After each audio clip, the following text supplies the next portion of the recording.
stories are powerful because they help us to see ourselves differently. Because for so many leaders, there is a feeling often of not being enough.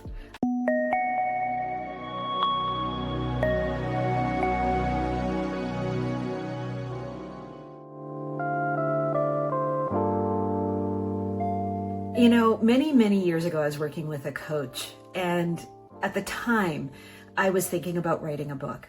And the coach said to me, if you don't write it down, it didn't happen. And it got me thinking, wow, I guess that's kind of true, isn't it? We live our lives through a linear focus, and we're really the only people that know anything that happened in our lives. And if we're not in some way trying to remember those things, they didn't actually happen, even though they did, and they're true, and they're experiences that we have. Well, we live in a different world today. I'm not saying that everybody should write a book, but the reality is our life is filled with stories. In fact, it's one long story that has a whole lot of little dramas within it, or little focal points.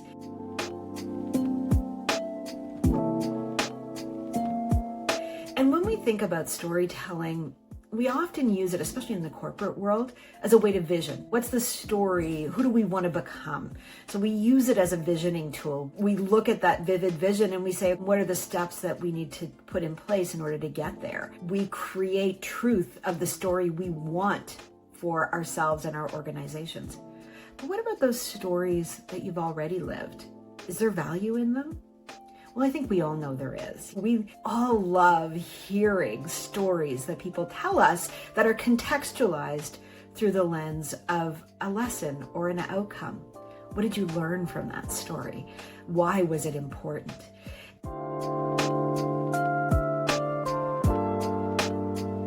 And when we think about the last 5 years, I don't know about you, but it has gone by not only quickly, but with such overwhelm that it's hard to pick out those moments, right? I mean, here we are in 2025.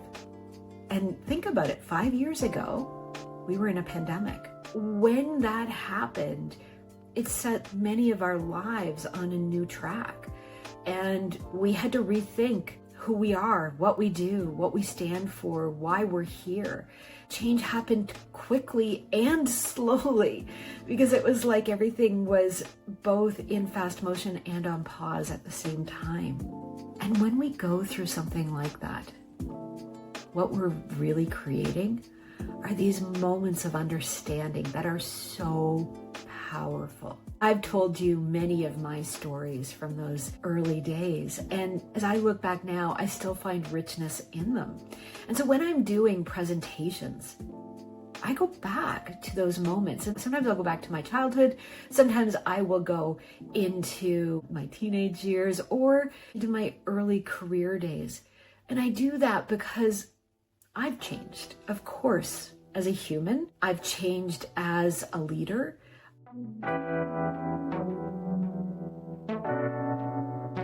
I've stepped into my own voice, and I've chosen to use it more often. When I am looking for a story, the thing that I need to understand, what do I need that story to hold? What do I need it to represent? Because stories are incredible carriers for ideas. It's like to say they're like a Trojan horse for an idea. You get to tell an incredibly interesting and engaging story, and the idea goes along for the ride. And the listener hears that idea in the way that makes sense for them because it has been contextualized with story, which helps their brain to bring it into their world and hear your idea so it resonates or so that it makes sense. And so when I say idea, what do I mean by that? Well, I mean, what is the message you want to convey with your story? As corporate leaders, often that message is about the vision of the organization or the purpose that the organization is now representing in the world, or a change that needs to be made. These are ideas, but those ideas can be complex and difficult to understand. And so your story is the way in which you contextualize it. So when we look at an idea, ideas often hold some change within it. Sometimes the idea is about doing something better.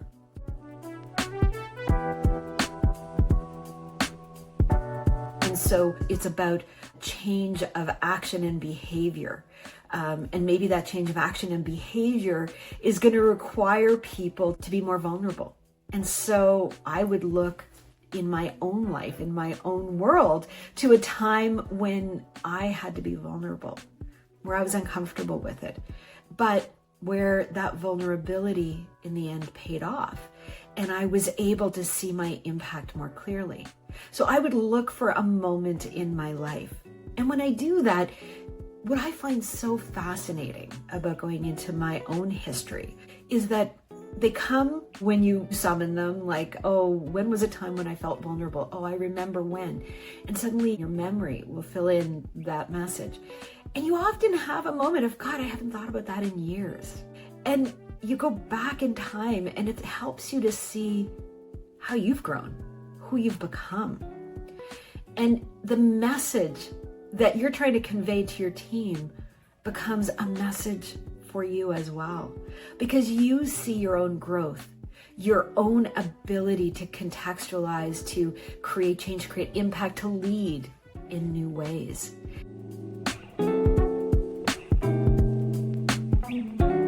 So stories are powerful because they hold ideas, but they're also powerful because they help us to see ourselves differently as we convey them.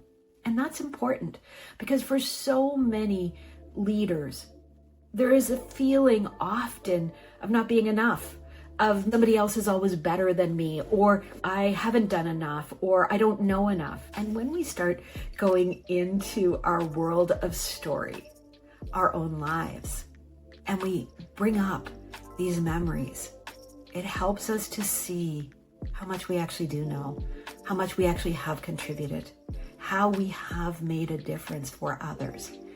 And by doing that, it helps us step more confidently into our thinking, our thought leadership, our ability to affect change. And our world has never needed change agents more. We are in a world of change, and we're seeing leadership changing rapidly. And unless we all step up and use our voices, we're going to continue to get what we've always got because we keep doing what we've always done. And when I look out at the leaders we have today, very few of them look like me. And yet I think I have something to contribute at a greater scale. And because of that, I use my voice, and I use my voice in the circles that I can affect right here.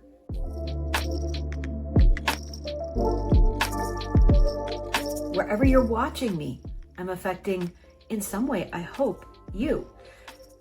But I hope the way I'm affecting you is that I want you to use your voice, because you're going to affect somebody else.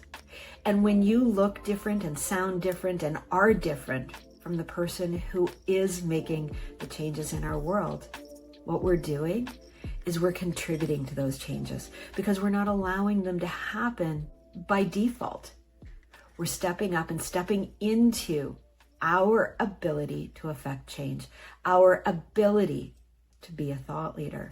And for me, that's what being a thought leader is. It is about using your differences, and by leaning into who you are and what made you think the way you think, your stories, what you're doing is affecting change on a much broader level. So use your stories, use your differences, be the diverse person you are, and choose to contribute to the future that you want.